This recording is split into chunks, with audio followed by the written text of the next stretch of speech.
এই, তুমি আমার ছোট বোনের বিয়েতে কি উপহার দিবে?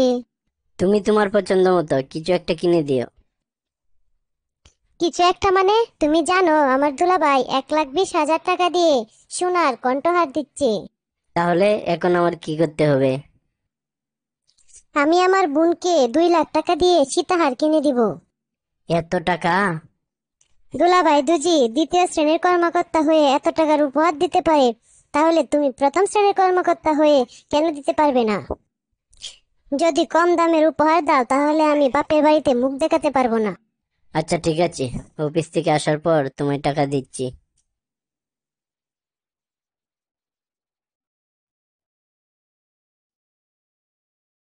আপনার তো দেখছি কাগজপত্রের কিছুই ঠিক নাই রায়হান সাহেব। আমি এই প্রজেক্টে সাইন কিভাবে করি বলেন তো? স্যার, আপনি এত বড় অফিসার, কিছু তো ফাঁকফোকর আছে সাইনটা করে দেওয়ার জন্য। একটা কলমের কুচার বিনিময়ে আপনিও না হয় লাখ তিনেক টাকা পেয়ে গেলেন। আপনি কি আমায় ঘুষের অফার করছেন?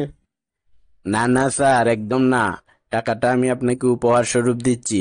আপনি ভাবিকে নিয়ে থাইল্যান্ড গিয়ে 3 দিনের একটা ট্যুর দিয়ে আসলেন। রায়হান সাহেব, আপনি তো দেখছি পাকা খেলোয়াড়। ঠিক আছে, আমি ফাঁক ফুকর খুঁজে কাল সাইন করে দিব। ঠিক আছে স্যার, আমি তাহলে যাই। যা হোক, শালিকাকে সীতাহার কিনে দেওয়ার জন্য টাকার ব্যবস্থা তো হয়ে গেল। রাসেল ভাই, আমি চাকরি থেকে রিজাইন নিতে চাই। তুমি এত ভালো একটা চাকরি ছেড়ে দিতে চাইছো? তুমি জানো এই চাকরির জন্য কত মানুষ দিনরাত পরিশ্রম করছে? স্যার, এই চাকরি করলে হয় আমাকে ঘুষ খেতে হবে, না হয় রাস্তায় মরে পড়ে থাকতে হবে। আমি অসৎ হতে পারবো না, আর রাস্তায় মরে পড়ে থাকতেও চাই না। তাই চাকরিটা ছেড়ে দিচ্ছি। আমার জানা মতে আপনি আমাদের সেক্টরে সবচেয়ে বেশি ঘুষ খান। সে আপনি কবে থেকে সৎ হলেন? যেদিন থেকে বুঝলাম আমার পাপের ফল আমার আপনজনরা ভোগ করছে। আমি যেদিন প্রথম 10,000 টাকা ঘুষ খাই, সেদিন আমার বাসায় গিয়ে শুনি আমার ছেলেটার পা ভেঙে গেছে। দ্বিতীয়বার যখন 50,000 টাকা ঘুষ খাই, তখন জানতে পারি আমার স্ত্রীর জরায়ুতে টিউমার হয়েছে। আর তৃতীয়বার যখন 1 লাখ টাকা ঘুষ খাই, তখন গ্রামের বাড়ি থেকে ফোন আসে আমার মা মারা গেছে।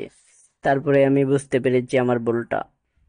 স্যার, আপনি অবৈধভাবে যদি 5 টাকা ইনকাম করেন, উপরওয়ালা আপনার থেকে বৈধভাবে 20 টাকা কিভাবে যে কেড়ে নেবে আপনি তা বুঝতেই পারবেন না।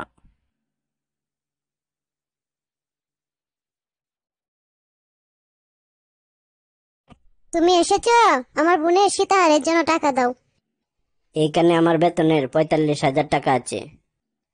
এই টাকা দিয়ে তুমি বাসা ভাড়া, গ্যাস বিল, পানির বিল, কারেন্ট বিল দিবে। বাজার খরচের টাকা আলাদা করে রাখবে। হাত খরচের টাকা আলাদা করে রাখবে। আর চিকিৎসা বাবদ কিছু টাকা জমা রাখবে। সবকিছুর পর যদি কিছু টাকা বেঁচে থাকে, সেই টাকা দিয়ে বোনকে উপহার কিনে দিবে। কি বললে? সবকিছুর পরে তো হাতে 2,000 টাকাও থাকবে না। আমি কি আমার বোনকে 2,000 টাকা দিয়ে উপহার কিনে দিব?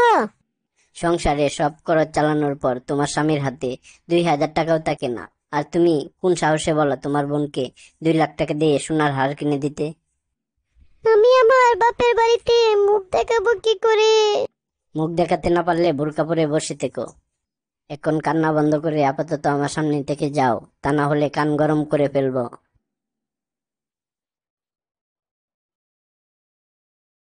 কাল রায়হান সাহেব আসলে ওনার কানটা গরম করে টাকাগুলো ফেরত দিতে হবে। এভাবেই জীবনের বিভিন্ন পরীক্ষায় আমরা নিজেদের সৎ টাকা আর দায়িত্ব পালন করার মধ্যে ভারসাম্য খুঁজে পাই। বাস্তবতা মাঝে মাঝে কঠিন হতে পারে, কিন্তু সততার মূল্যে সুখী হওয়া সম্ভব।